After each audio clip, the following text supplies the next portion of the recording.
The slap echoed through the restaurant. Every fork froze midair as the Korean Mafia boss slowly touched his reddened cheek, his expression unreadable. One slap. That's all it took to seal her fate with the most dangerous man in Seoul's underground. As his security moved toward her, fists clenched and ready, he raised one hand, stopping his men cold, looked her dead in the eyes, and said the last 7 words anyone expected from Seoul's most ruthless kingpin. "Marry me. Right now, or everyone in this restaurant dies." Welcome to K-Fairy Tales Stories, besties. Please like, share, and subscribe. Isabella Okafor had never intended to slap anyone that night. She'd arrived at the Silver Phoenix restaurant with one goal, to collect her final paycheck, and disappear before anyone noticed she was leaving Seoul for good. 3 months of serving entitled customers had drained her savings and her spirit. The modeling contract that brought her to Korea had turned out to be a scam, leaving her stranded 7,000 miles from Lagos with nothing but debt and broken dreams. Tonight was supposed to be simple: get the money, pack her bags, catch the morning flight home. But nothing in Isabella's life had been simple since she'd met Kang Min-ho. She'd first seen him 2 weeks ago when he'd walked into the Silver Phoenix like he owned it, which she later learned he actually did. He'd taken the corner table, the one reserved for VIPs, surrounded by men in expensive suits who moved like predators. Isabella had been assigned to serve them, her hands shaking as she approached with the wine list. When she'd gotten close enough to see his face properly, her breath had caught. He was devastatingly handsome in a way that felt dangerous. Sharp jawline, dark eyes that seemed to see through everything, lips that curved into something that wasn't quite a smile when he'd looked up at her. Their eyes had met for exactly 3 seconds. 3 seconds that had somehow rewired something fundamental in Isabella's chest. He'd ordered in Korean, his voice low and commanding, and she'd nodded even though she'd only understood half of it. Her Korean was still clumsy after 3 months, all wrong tones and missing particles. When she'd brought the wrong bottle of wine, stumbling over her apology, he'd waved it away with one elegant hand. "Keep it," he'd said in perfect English, those dark eyes studying her face with an intensity that made her skin flush hot. The mistake makes it more interesting. She'd felt his gaze on her all night, heavy and constant, like a physical touch she couldn't escape. The next evening he'd returned, and the evening after that, always alone now, always requesting her section, always watching her with those eyes that seemed to catalog her every movement.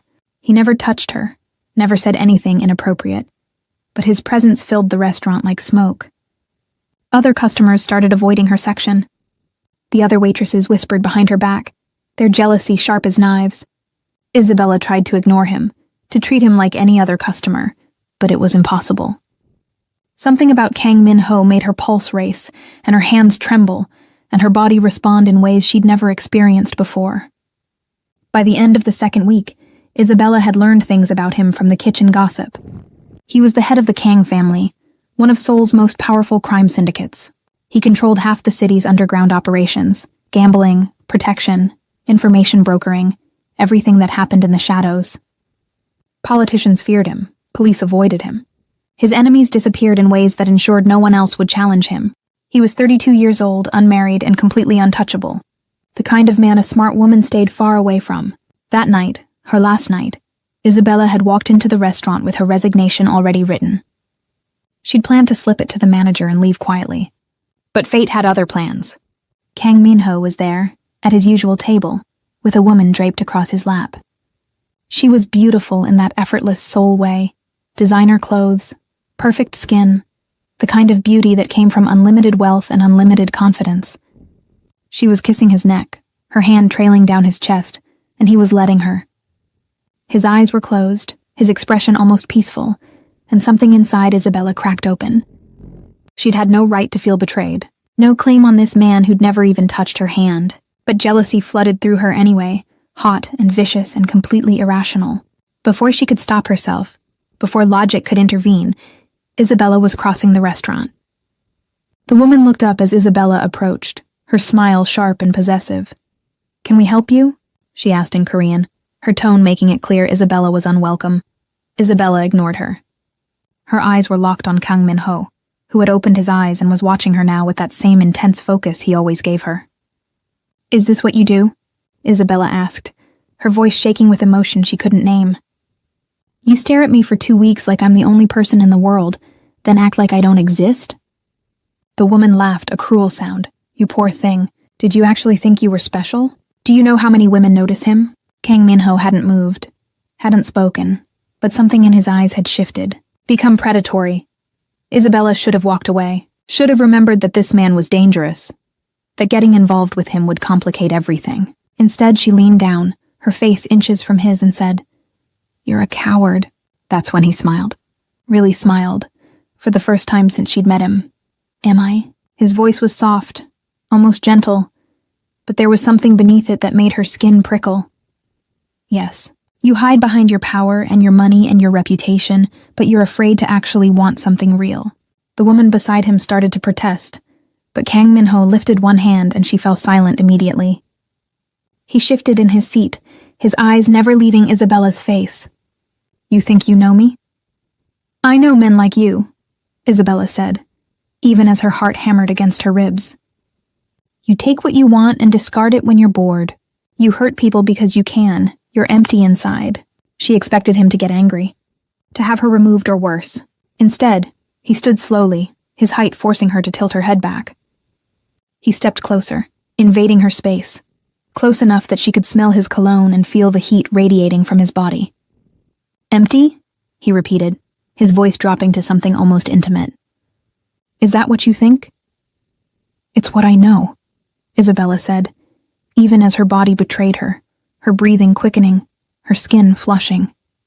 He reached out then, his fingers brushing her cheek so gently it felt like a whisper. The gesture sent electricity through her entire body, making her gasp.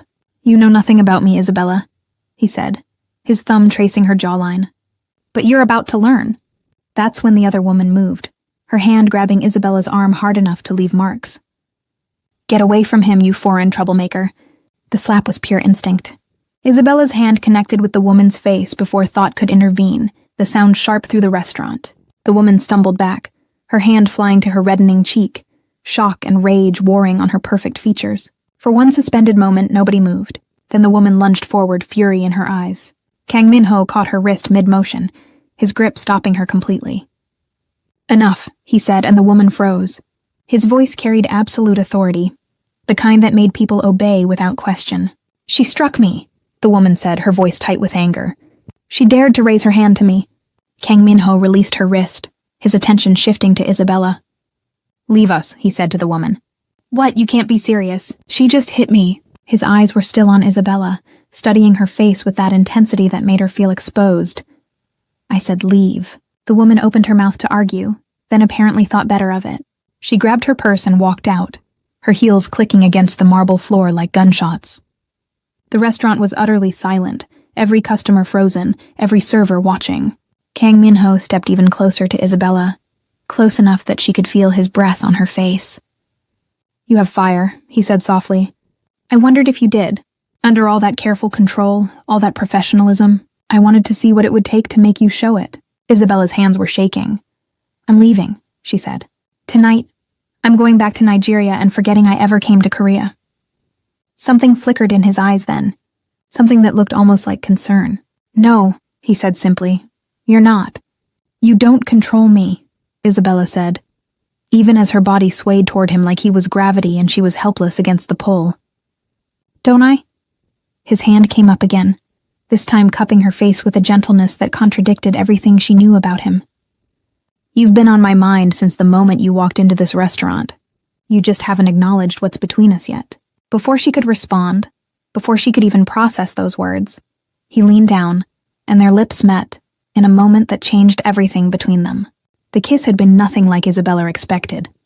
She'd thought he'd be rough, demanding, taking what he wanted.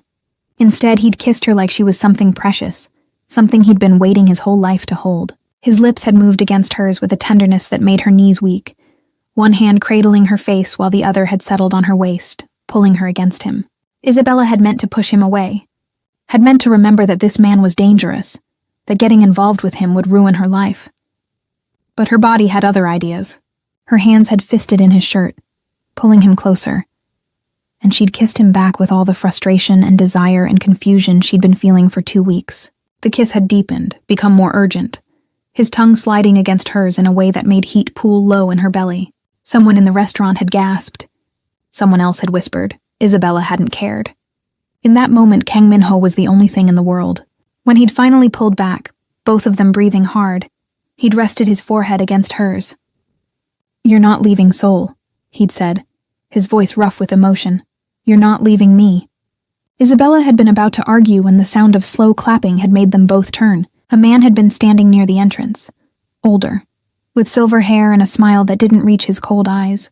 Behind him stood 6 men in black suits, their hands resting on visible weapons. The temperature in the restaurant had dropped 10 degrees. Kang Minho had immediately shifted, positioning his body between Isabella and the newcomer. "Park," he'd said, and there had been steel in his voice. "You're not welcome here." The older man, Park, had laughed. "Since when did the Kang family refuse hospitality?" "I'm hurt, Minho, truly hurt." His eyes had shifted to Isabella, and she'd felt his gaze like oil on her skin. "And who is this lovely creature, not your usual type?" Kang Minho's hand had found Isabella's, his grip tight and possessive. "Leave. Now." "But I came all this way to give you a message," Park had said, his smile widening. "The council has made a decision. Your little empire is growing too large. You're becoming a problem that needs to be solved." The men behind him had moved forward, hands reaching for their weapons. Kang Minho had moved faster. One moment he'd been beside Isabella, the next he'd somehow crossed the distance and had Park by the throat, lifting him slightly off the ground. The older man's guards had frozen, clearly shocked by the speed and violence. "Touch her and you die," Kang Minho had said quietly. "Look at her and you die. Breathe the same air as her, and I will burn everything you love to the ground." Park had choked, his face reddening, his hands clawing at Kang Minho's grip. "You're making a mistake," he'd gasped. "She's a weakness." Kang Minho had leaned closer, his voice dropping to something that made Isabella's blood run cold. "She's mine, and I protect what's mine." He'd released Park then, letting him stumble backward into his guards. "Tell the council I'm done playing by their rules. If they want war, I'll give them war, but they'll lose." Park had rubbed his throat, his eyes filled with rage, and something that might have been respect. "You've signed both your death warrants," he'd said, looking between Kang Minho and Isabella. Then he gestured to his men and they'd left, melting into the night like shadows. The restaurant had remained silent for exactly 5 seconds. Then chaos had erupted. Customers had scrambled for the exits, servers had fled to the kitchen, and within moments the Silver Phoenix had emptied completely. Only Isabella and Kang Minho remained, standing in the center of the abandoned restaurant. Isabella's entire body had been shaking. "What just happened?" she'd asked. "What did you do?" Kang Minho had turned to her, and for the first time since she'd met him, she'd seen fear in his eyes. Not for himself, but for her. "I made a choice," he'd said. "I chose you over everything else. My position, my power, my safety." He'd crossed back to her, his hands settling on her shoulders. "That man was Park Do-jin, head of the Northern Syndicate. He came here to kill me, to send a message to the other families that the Kang Empire is vulnerable. I should have negotiated, should have played politics. Instead, I threatened him publicly, made it clear that I'm willing to start a war. Isabella had felt dizzy, because of me. You barely know me." "I know enough," Kang Minho had said, his thumbs stroking her collarbones through her uniform. "I know you're brave enough to slap someone who disrespected you. I know you're strong enough to come to a foreign country alone. I know you have fire in your soul that matches the fire in mine. I know that for 2 weeks I haven't been able to think about anything except what it would be like to make you mine." His forehead had touched hers again. "And I know that I'm not letting you go. Not now, not ever. You're insane," Isabella had whispered. "Completely insane. You can't start a war over someone you met 2 weeks ago." His smile had been sharp, dangerous. "Watch me." That's when the second slap had happened. Isabella had struck him across the face with all the strength she had, the sound echoing through the empty restaurant. His head had snapped to the side, and when he'd turned back to her, there had been a red mark blooming on his cheek. Everyone in Seoul would later hear about this moment, how Isabella Okafor, a foreign waitress with nothing to her name, had slapped Kang Minho twice in one night and lived to tell about it. "You don't get to decide my life," Isabella had said, her voice shaking with rage and fear, and something deeper she refused to name. "You don't get to drag me into your world and your wars and your violence. I didn't ask for any of this." Kang Minho had touched his reddening cheek, and to her shock, he'd laughed. Really laughed, a sound full of genuine amusement. "No, you didn't," he'd agreed. but you're in it now whether you asked for it or not. Park saw you with me. He knows I care about you. That makes you a target. Isabella had felt the walls closing in. Then I'll leave tonight. I'll go back to Nigeria, and none of this will matter. He'd caught her hand as she'd turned away, his grip gentle but unbreakable. They'll follow you. Park doesn't leave loose ends. If you run, you'll die. But if you stay with me, under my protection, you might survive. The word might had hung between them like a noose. So my choices are die trying to leave or die staying with you. His eyes had darkened with something that looked like pain. Your choice is trust me to keep you safe, or trust that you can outrun the most powerful crime syndicate in Seoul. I know which one I'd choose. Isabella had wanted to scream, to hit him again. To demand he turn back time and let her live her quiet, anonymous life. But she'd seen the truth in his eyes. Whatever she'd stumbled into tonight, whatever line she'd crossed by slapping that woman, by letting him kiss her, by being in the wrong place at the wrong time, there was no going back. If I stay, she'd said slowly, what does that mean? What are you asking from me? Kang Min-ho had pulled her closer, his hand sliding to the small of her back. Everything, he'd said honestly. Your trust. Your time, your heart, eventually. I want you in my life, Isabella. Not as a possession, not as a trophy, but as my equal. My partner. I don't even know you, she'd protested weakly. Then let me show you who I am. He'd paused, then added the words that would change everything. Marry me. Isabella's heart had stopped. What? Marry me, he'd repeated, and this time there had been no hesitation in his voice. Right now, tonight, make yourself untouchable by becoming my wife. She'd stepped back, or tried to, but his arm around her waist had held firm. That's insane, we don't love each other. We barely know each other. Love can grow, Kang Min-ho had said. But protection is immediate. As my wife, every family in Seoul will know you're off limits. Park won't dare touch you, no one will. You'll be safer than you've ever been in your life. Isabella had searched his face, looking for the lie, the manipulation. But all she'd seen was brutal honesty. And what do you get out of this? Some foreign waitress who's terrified of you? His hand had come up to cup her cheek, and the tenderness in the gesture had nearly broken her. I get to keep you alive. That's all that matters to me. The next morning, Isabella had woken up in a penthouse apartment she didn't remember entering. Sunlight had streamed through floor-to-ceiling windows, and for a moment she'd thought the previous night had been a fever dream. Then she'd looked down and seen the ring on her finger, a platinum band with a diamond so large it should have been obscene. It was real, all of it. She'd married Kang Min-ho in a ceremony she barely remembered, shock and fear making the whole night blur together. A judge had come to his apartment at 2 a.m. Papers had been signed, vows had been exchanged, and now she was Mrs. Kang Min-ho, wife of Seoul's most dangerous man. The door to the bedroom had opened and he'd appeared, already dressed in a charcoal suit, looking like he'd slept peacefully instead of getting married to a virtual stranger in the middle of the night. You're awake, he'd said, carrying a tray with breakfast. I wasn't sure if you'd prefer Western or Korean, so I had the kitchen prepare both. Isabella had sat up, pulling the silk sheets around her body, suddenly aware she was wearing nothing but one of his shirts. She didn't remember changing. Didn't remember anything after signing the marriage certificate. Did we? She'd started, unable to finish the question. Understanding had crossed his face. No, you fell asleep in the car. I brought you here, helped you change, and slept on the couch. He'd set the tray on the bedside table. I'm not that kind of man, Isabella. When we're together, you'll be fully present and fully willing. The casual certainty in his voice when we're together, not if, had made her pulse spike.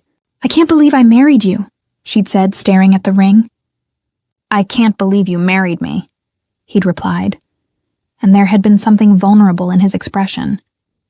A woman who slapped me twice and called me empty. But here we are. Here they were indeed. Over the following days, Isabella had discovered what it meant to be Kang Min-ho's wife. The penthouse was hers to do with as she pleased. A credit card appeared with no limit. Security followed her everywhere. Silent men in black suits who made other people move out of her way. Everywhere she went, people bowed, called her Mrs. Kang, treated her like royalty. It was suffocating and surreal, and nothing like the life she'd imagined for herself. But more than all of that was Kang Min-ho himself. He'd been patient with her, giving her space to adjust, never pushing for more than she was willing to give. But he was always there, always watching. She'd wake to find him in the kitchen making coffee. Come home to find him in his office working. Fall asleep on the couch only to wake up covered with a blanket he'd placed over her. He moved through her life like he belonged there, like he'd always been there. And slowly, terrifyingly, she'd started to rely on his presence. A week after their marriage, Isabella had been shopping with her assigned bodyguard when she'd seen him. Park Do-jin, the man from the restaurant, standing across the street watching her. Their eyes had met, and he'd smiled, slow and menacing, before disappearing into the crowd.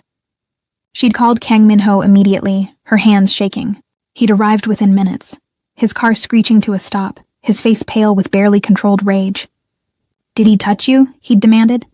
"Did he say anything?" She'd shaken her head. "He just watched me, then he left." Kang Min-ho had pulled her against him right there on the busy Seoul street, his arms wrapping around her like he could shield her from the world. "He's sending a message," he'd said into her hair. "He wants me to know he can get to you anytime he wants." Isabella had felt his heart racing against her cheek. "What are we going to do?" His arms had tightened. "We're going to win." That night, back in the penthouse, Kang Min-ho had finally explained everything. His world, his business, the delicate balance of power he maintained, the other families who wanted him gone, the politicians he paid off, the police who looked the other way, the violence that simmered just beneath Seoul's glossy surface. He'd told her about his childhood, raised by a father who'd beaten respect into him, about inheriting an empire at 22 when his father was killed, about building something larger, more powerful, more feared than anything Seoul had seen in generations. "I'm not a good man," he'd said, sitting across from her in his study. "I've done things that would make you hate me if you knew the details. I've hurt people, killed people, built my empire on blood and fear." Isabella had listened without interrupting. "But I've never lied to you," he'd continued. "And I won't start now. You married a monster, Isabella. A monster who's trying very hard to be human for you." She'd stood, crossed the space between them, and done something that had surprised them both. She'd kissed him. Not the desperate kiss from the restaurant, but something slower, deeper. A kiss that said, "I see you, I understand you, and I'm choosing to stay anyway." When she'd pulled back, his eyes had been wide with shock. "I'm not leaving," Isabella had said. "Not because I'm trapped, but because I'm choosing this. Choosing you, even knowing what you are." Something in his expression had cracked open. "Why?" he'd asked, his voice rough. "Because somewhere under the monster is a man who saved me," she'd said. "A man who hasn't touched me even though we're married. A man who makes sure I eat breakfast and covers me with blankets and looks at me like I'm the most important thing in his world. That man is worth fighting for." Kang Min-ho had stood, pulling her against him. "I don't deserve you." "Probably not," she'd agreed. "But you're stuck with me now." He'd laughed against her hair. Then he'd scooped her up like she weighed nothing and carried her to his bedroom, to their bedroom. And for the first time since their wedding night, they'd shared that space not as strangers, but as something more, something fragile and new and terrifying. Their bodies had come together with a tenderness that had shocked her. His hands reverent on her skin, his lips mapping every curve like he was memorizing her. And when it was over, when they lay tangled together in sheets that smelled of him and now her too, Isabella had felt something shift in her chest, something that might eventually become love. The next morning, Isabella had woken alone in the massive bed, panic clawing at her chest. The sheets beside her were cold, like he'd been gone for hours. All her fears had come flooding back. He'd gotten what he wanted, and now he was done with her. She'd been a novelty, nothing more. She'd wrapped herself in his shirt, and been halfway to the door when she'd heard voices in the living room. Male voices, angry and urgent. She'd crept closer, pressing herself against the wall. "You can't be serious about this," someone had been saying in Korean. "She's nobody. A foreign waitress you knew for 2 weeks. This marriage is a liability." Kang Min-ho's voice had cut through, cold as winter. "My marriage is none of your concern, Hyun-woo." The other man, Hyun-woo, had laughed bitterly. "None of my concern? I'm your second in command. Your decisions affect all of us. This woman has made you weak. Park is already circling, waiting for you to make a mistake." "I haven't made a mistake," Kang Min-ho had said, but there had been something in his tone that made Isabella's heart clench. "Haven't you? You threatened Park Do-jin, head of the Northern Syndicate, over some girl. You married her within hours. You're so obsessed with protecting her that you're neglecting everything else. The shipments from Busan are delayed. The negotiations with the Yakuza are falling apart. And why? Because you're playing house with a woman who doesn't belong in our world." Isabella had pressed her hand to her mouth, fighting back the tears. Every word had been a knife. Every accusation had fed the voice in her head that said she was a burden, that Kang Min-ho would regret saving her. "Get out," Kang Min-ho had said quietly. "What?" I said, "Get out. You're dismissed from my service, effective immediately." The shock in Hyunwoo's voice had been palpable. "You can't mean that. I've been with you for 10 years. And in those 10 years, you've never questioned my decisions. Until now." Kang Min-ho's voice had grown softer, more dangerous. "My wife is not a topic for discussion. She's not a weakness. She's the only thing in my life that's real. If you can't respect that, you have no place in my organization." The sound of footsteps, then the door slamming. Isabella had stood frozen, processing what she'd just heard. Then Kang Min-ho had appeared in the hallway, still in his dress shirt from the night before, his hair disheveled. His eyes had found hers immediately. "How much did you hear?" he'd asked. "Enough," Isabella had whispered. "Enough to know that I'm destroying your life." He'd crossed to her in 3 strides, his hands framing her face. "You heard wrong. You're not destroying anything. You're the first thing I've ever wanted more than power." His thumbs had wiped away tears she hadn't realized were falling. Hyunwoo was right about one thing, though. "I am obsessed with you. Completely, dangerously. I can't think about anything else." "Maybe you should," Isabella had said, even as her body had swayed toward him. Maybe this was a mistake. His grip had tightened fractionally. Don't you dare try to leave me now. Not after last night. Not after I've finally had you." The raw possessiveness in his voice had sent heat flooding through her. "I'm not leaving. But maybe I should stay somewhere else for a while. Let you focus on your business." No. The word had been absolute. "You stay here with me, in my bed, where you belong." He'd leaned down, his lips brushing hers. "I don't care if the whole world burns down around us. You're mine, Isabella, and I'm keeping you." She'd kissed him then, pouring all her fear and confusion and desperate hope into it. His response had been immediate and overwhelming, lifting her against him, her legs wrapping around his waist as he'd carried her back to the bedroom. And this time, when they'd come together, there had been a desperation to it, like they were both trying to prove something, that this was real, that they could survive whatever was coming. By the end of the week, things had started to unravel. First, there was the incident at the charity gala. Kang Min-ho had insisted Isabella accompany him to a fundraiser for a children's hospital, one of the legitimate fronts that kept his business respectable. She'd worn a dress he'd had made for her, emerald green silk that clung to her curves and made her dark skin glow. The moment they'd entered the ballroom, all eyes had turned to them. She'd heard the whispers, seen the judgment in the faces of Seoul's elite. Foreign, unsuitable.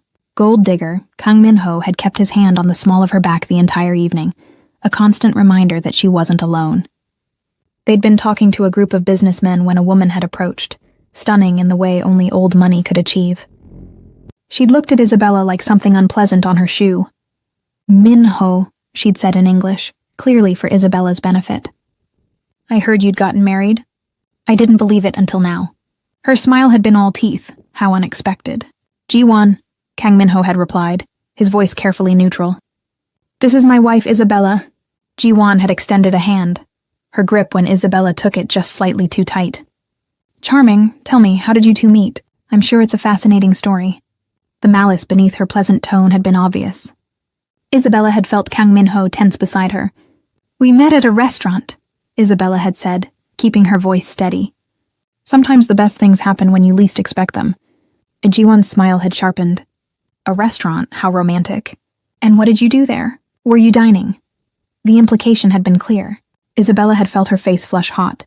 "I was working. I'm not ashamed of honest work." Kang Min-ho had stepped forward, his voice dropping to something lethal. "Ji-won, I suggest you walk away now before you say something that makes me forget we grew up together." But Ji-won had apparently decided she had nothing to lose. "Everyone's talking about it, you know. How you married some foreign waitress you barely knew. How she must have trapped you somehow. How it's only a matter of time before you come to your senses and annul this ridiculous marriage." Isabella had felt the words like physical blows. Before Kang Min-ho could respond, before she could even think, Isabella had stepped forward. "You're right," she'd said clearly, loud enough that the conversations around them had stopped. "I did trap him. With my devastating wit, my incredible cooking skills, and my ability to see through the bullshit that people like you wrap yourselves in." The ballroom had gone silent. "I may be foreign, I may have been a waitress, but at least I'm honest about who I am. Can you say the same?" Isabella had turned to Kang Min-ho. "I'd like to leave now." He'd looked at her with something like awe in his eyes. Then he'd taken her hand, and they'd walked out together, leaving Seoul's elite staring after them in shock. In the car, Kang Min-ho had pulled her onto his lap, kissing her so deeply she'd forgotten how to breathe. "That was incredible," he'd said against her lips. "You were incredible. I probably just made things worse for you," Isabella had said. But she'd been smiling. "I don't care, did you see her face?" He'd laughed, actually laughed, and the sound had been beautiful. "I love you." The words had fallen into the space between them like stones into still water. Isabella had gone very still. "What?" Kang Min-ho's expression had shifted, becoming vulnerable in a way she'd never seen. "I love you, I know it's fast. I know we barely know each other, but I've never felt like this about anyone. You make me want to be better. You make me feel human." Isabella had touched his face, her thumb tracing his cheekbone. "I think I love you too," she'd whispered, "which is absolutely insane because you're a criminal, and my life has become a Korean drama, and I should definitely know better." His smile had been brilliant, "But you don't." "But I don't," she'd agreed. And then they'd stopped talking entirely, lost in each other as the car had driven through Seoul's glittering streets.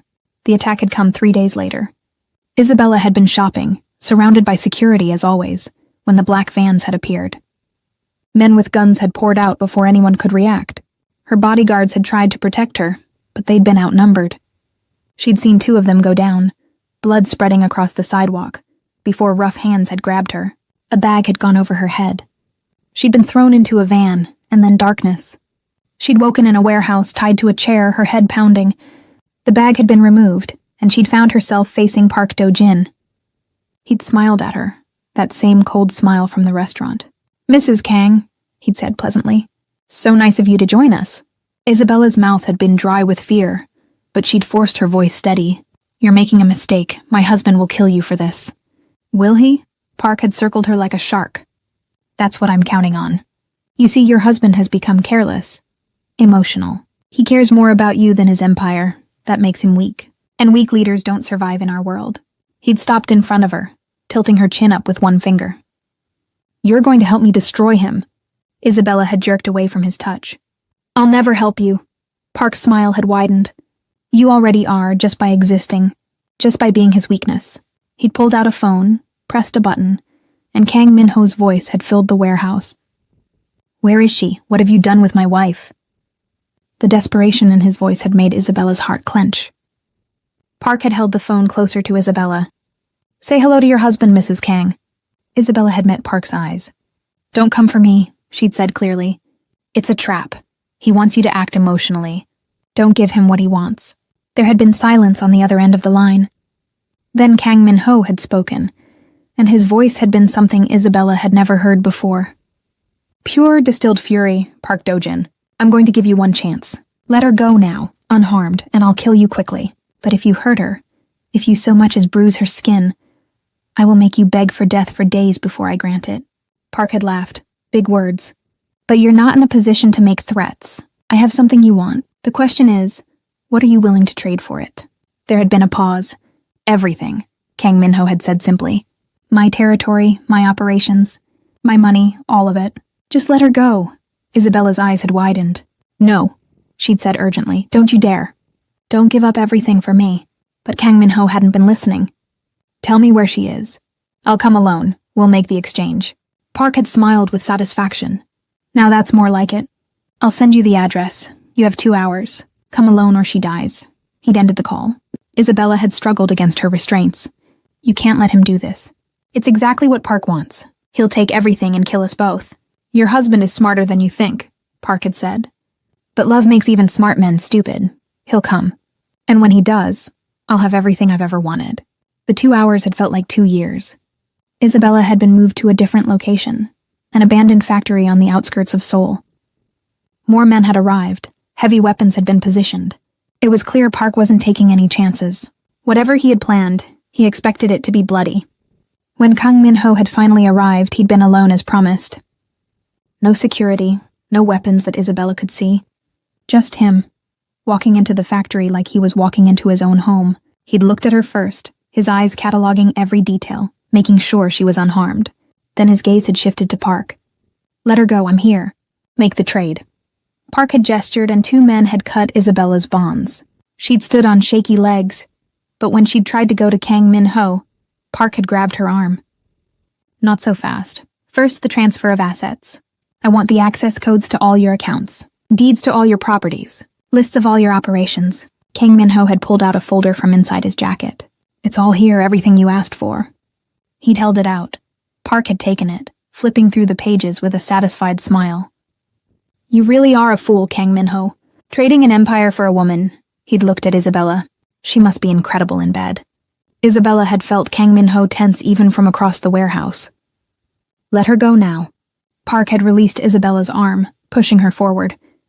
She'd stumbled toward Kang Min-ho, and his arms had come around her immediately, holding her so tight she could barely breathe. I've got you, he'd whispered.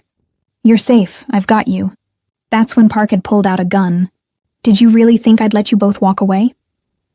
But Kang Min-ho had smiled, actually smiled. Did you really think I'd give you my empire without a backup plan? The lights in the factory had suddenly gone out. In the darkness, gunfire had erupted. Isabella had felt Kang Min-ho pull her down, his body covering hers, protecting her from the chaos. She'd heard shouting in Korean, screams, the sound of running feet. Then, as suddenly as it had started, silence. The lights had come back on. Park's men were on the ground, unconscious or worse. Kang Min-ho's people had emerged from the shadows, dozens of them, armed and efficient. And standing over Park Do-jin, who was on his knees with a gun to his head, was Hyun-woo. You were right, Kang Min-ho had said to Park conversationally. Love does make men do stupid things. But you made a mistake. You assumed I'd come alone. You assumed I'd sacrifice everything for her. He'd stood pulling Isabella up with him. What I actually did was use you. Use your predictability, use your arrogance. While you were focused on me, my people were taking over every single one of your operations. The folder I gave you, fake, completely worthless, but your men believed it was real. So when I showed up, they thought you'd won. Park's face had gone white with rage. You bastard. I am, Kang Min-ho had agreed. But I'm a bastard who's still standing. And you're not. He'd looked at Hyun-woo. Finish it. But before Hyun-woo could pull the trigger, Isabella had stepped forward. Wait. Everyone had turned to look at her. Let him live, she'd said. Kang Min-ho's expression had been shocked. Isabella, he kidnapped you. He was going to kill us both. I know, but if you kill him, you're no better than he is. You told me you wanted to be human for me. Humans show mercy. She'd met Park's eyes. Exile him, strip him of everything. But let him live with the knowledge that he lost. Kang Min-ho had been silent for a long moment. Then he'd nodded to Hyun-woo. You heard my wife exile. Make sure everyone knows what happens when you threaten the Kang family. That night, back in their penthouse, Isabella had finally broken down. All the fear, all the adrenaline, all the terror she'd been holding back had come flooding out in racking sobs. Kang Min-ho had held her through it, his hands gentle on her back, his voice murmuring comfort in Korean and English. I'm sorry, he'd said over and over. I'm so sorry. I should have protected you better. You did protect me, Isabella had said when she could finally speak. You came for me. You were willing to give up everything. His hand had cupped her face. I would have, without hesitation, without regret. You're worth more than any empire. She'd kissed him then, desperate and needy, wanting to feel alive after coming so close to death. They'd come together with an urgency that spoke of how close they'd come to losing each other. And afterward, tangled in sheets that smelled of both of them, Isabella had finally said the words without reservation. I love you completely, terrifyingly, forever. Kang Min-ho had looked at her like she'd given him the world. Marry me again, he'd said. What? Marry me again, properly this time. Not in the middle of the night because we're both terrified, but because we choose each other. Because we love each other. Because I want the whole world to know you're mine. Isabella had smiled through fresh tears. We're already married. Then marry me again anyway. He'd kissed her forehead, her cheeks, her lips. Let me give you the wedding you deserved. Let me show you off. Let me make promises to you when we're both certain of what they mean. How could she say no to that?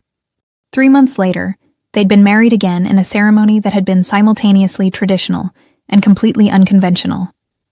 Isabella had worn both a white Western gown and a traditional Korean hanbok, switching between them throughout the day. Her mother had flown in from Lagos, crying through the entire ceremony. Kang Min-ho's family, what was left of them, had attended with expressions ranging from resigned to actually pleased. But the most important moment had come when they'd been alone, after all the guests had left, standing on the balcony of their penthouse watching Seoul spread out beneath them. "I never thought I'd have this," Kang Minho had said quietly. "A wife, a family, something real." Isabella had laced her fingers through his. "You have it now, and I'm not going anywhere." 6 months after that, Isabella had taken a pregnancy test with shaking hands. When it had shown positive, she'd been terrified and thrilled in equal measure. She'd told Kang Minho over dinner, just blurting it out because she'd never been good at subtlety. He'd gone very still. Then he'd stood, crossed to her, dropped to his knees, and pressed his face against her stomach. She'd felt him trembling. When he'd looked up, there had been tears in his eyes. "Thank you," he'd said hoarsely. "Thank you for giving me everything I never knew I needed." Their daughter had been born on a spring morning, all dark curls and golden skin and a cry that had seemed far too loud for something so small. Kang Minho had held her with a reverence that had made Isabella's heart ache, this dangerous man reduced to trembling awe by 7 pounds of infant. "She's perfect," he'd whispered. "You're both perfect." And as Isabella had watched her husband, the man who'd threatened to kill for her, who'd given up an empire for her, who'd chosen love over power again and again, hold their daughter like she was made of spun glass, she'd known that everything had been worth it. Every moment of fear, every moment of doubt, every terrifying second of their journey together had led to this, to their family, to their future. To love that had conquered everything thrown against it. Years later, when people asked Isabella about her love story, about how she'd ended up married to one of Seoul's most powerful men, she always smiled and said the same thing. "I slapped him twice, and somehow that was exactly what we both needed."